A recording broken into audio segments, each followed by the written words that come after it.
Hi friends, स्वागत है आप सभी को हमारे यूट्यूब चैनल आकृति टॉक में। फ्रेंड्स, आज का जो हमारा क्वेश्चन है वो है अनियंत्रित अवलोकन या निरीक्षण किसे कहते हैं, इसके गुण, दोष तथा प्रकारों की विवेचना कीजिए। जो अनियंत्रित अवलोकन है उसका जो गुण, दोष और उनके जो प्रकार हैं उनके बारे में आज हम डिस्कस करेंगे। तो चलिए बढ़ते हैं। अनियंत्रित अवलोकन में अवलोकनकर्ता एवं अवलोकन किए जाने वाले समूह दोनों में से किसी पर भी किसी प्रकार का नियंत्रण नहीं रखा जाता है। जो अनियंत्रित अवलोकन है और अवलोकनकर्ता एवं अवलोकित किए जाने वाले जितने भी समूह होते हैं उन दोनों में से किसी पर भी किसी प्रकार का नियंत्रण नहीं रखा जाता है। अनियंत्रित अवलोकन में किसी प्रकार की विशेष संरचना, औपचारिकता का नियोजन नहीं होता है। गुड्डे एवं हॉट का कहना है कि इसे एक साधारण अवलोकन कहते हैं और जडोजा एवं कुक का कहना है कि इसे असंरचित अवलोकन कहते हैं। अनियंत्रित अवलोकन को स्वतंत्र अवलोकन, अनौपचारिक अवलोकन तथा अनिर्देशित अवलोकन आदि नामों से पुकारा जाता है। आगे परिभाषा पीवी यंग के अनुसार, अनियंत्रित अवलोकन में हम वास्तविक जीवन से संबंधित परिस्थितियों को सतर्कतापूर्वक जांच करते हैं, जिनमें यथार्थता के यंत्रों की प्रयोग अथवा निरीक्षण की हुई घटना की शुद्धता की जांच का कोई प्रयत्न नहीं किया जाता है।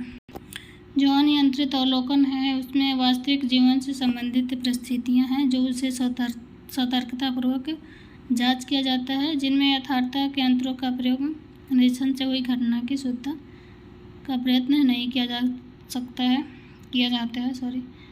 इस विधि में अवलोकनकर्ता पर किसी प्रकार का नियंत्रण नहीं रखा जाता है।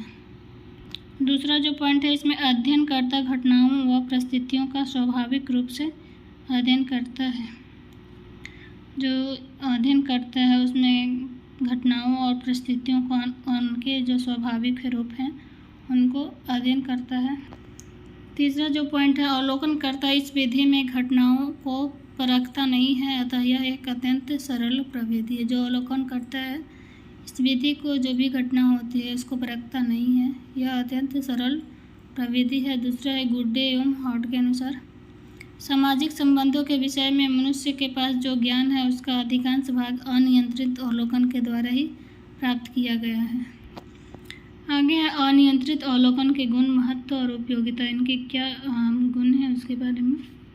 इस प्रकार के अध्ययन में व्यवहारों, प्रतिक्रियाओं एवं तथ्यों में स्वाभाविकता, यथार्थता एवं संपूर्णता के गुण पाए जाते हैं। जो अनियंत्रित अवलोकन के गुण हैं उनके जो अध्ययन के जो व्यवहार है उसमें प्रतिक्रिया, तथ्य, स्वाभाविकता, यथार्थता ये सभी के गुण पाए जाते हैं। दूसरा पॉइंट है, व्यक्ति के किसी विशिष्ट परिस्थिति में व्यवहारों को स्वाभाविक एवं स्वेच्छा अनुसार मिश्रण करना अवलोकन का मुख्य उद्देश्य होता है।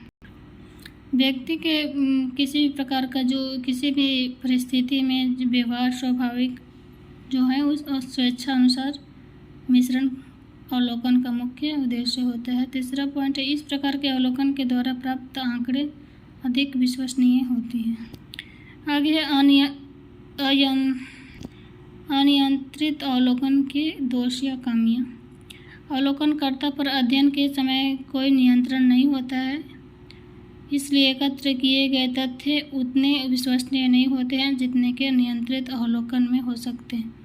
जो अवलोकनकर्ता पर अध्ययन के समय कोई नियंत्रण नहीं होता है। दूसरा पॉइंट है, इसके द्वारा अनावश्यक तथ्य भी इकट्ठे कर लिए जाते हैं जो एक ओर अध्ययन को जटिल बनाते हैं, वहीं दूसरी ओर समय, धन और श्रम अनावश्यक खर्च होता है। यह भी एक अनियंत्रित अवलोकन का दोष है। तीसरा जो पॉइंट है हमारा यह है, इस प्रविधि के द्वारा प्राप्त तथ्यों के आधार पर निकाले गए निष्कर्ष का सत्यापन, पूर्ण परीक्षण संभव नहीं है। आगे है वर्नॉट के अनुसार, अनियंत्रित अवलोकन में इस बात की संभावना का खतरा रहता है कि अनुभव करने लगे जो हमें देखा है उसके बारे में हम अपने वास्तविक ज्ञान से भी ज़्यादा जानते हैं। अनियंत्रित अवलोकन के प्रकार हैं, इसके निम्नलिखित 3 प्रकार होते हैं: सहभागी अवलोकन, असहभागी अवलोकन और अर्ध सहभागी अवलोकन। इसके बारे में एक एक करके आगे पढ़ेंगे। ये थी हमारी आज की टॉपिक। आई होप ये वीडियो आप लोगों को पसंद आई हो तो प्लीज़ चैनल को सब्सक्राइब कीजिए, लाइक कीजिए, कमेंट कीजिए और बेल आइकन पर प्रेस कीजिए ताकि हर वीडियो का नोटिफिकेशन आपको सबसे पहले मिले। Thank you.